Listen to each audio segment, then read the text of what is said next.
তুমি নিজের মুখেই বলেছিলে আমি তোমাকে ভালোবাসি নিজের থেকেও বেশি। আমি করে নিয়েছিলাম তাই বিশ্বাস। তবে মাঝপথের তোমার পরিবর্তন দেখে আমি হতভম্ব, আমি হতাশ।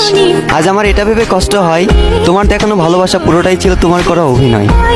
শেষ যেদিন তুমি আমার থেকে শেষবারের মতো বিদায় নিলে, আমি মনের ডাকে চিৎকার করে তোমাকে ডেকেছিলাম, তুমি দাওনি আমার সেই ডাকে সাড়া। মানতে হবে তুমি নিখুঁত একজন অভিনেত্রী, তোমার অভিনয়টা ছিল সেরা।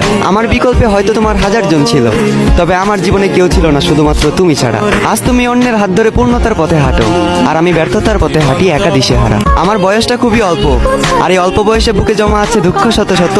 তোমার অভাবে প্রতিনিয়ত আজ আমার চোখে জোরে অশ্রু, বর্ষার বাদ ভাঙা স্রোতের মতো। তোমার করা আঘাতের যন্ত্রণাটা ছিল ঠিক তেমন, দুর্ঘটনায় ছটফট করে মৃত্যুর যন্ত্রণাটা যেমন। ভাগ্যিস পুনর্জন্ম বলতে কিছু হয় না, যদি পুনর্জন্ম বলতে কিছু হতো তাহলে আমি সেজন্মে তোমার পিছু নিতাম, ভালোবাসার অভিনয় করে একদিন ছেড়ে যেতাম, তোমাকে বুঝিয়ে দিতাম বিচ্ছেদের ব্যথাটা আসলে কেমন। কল্পনারী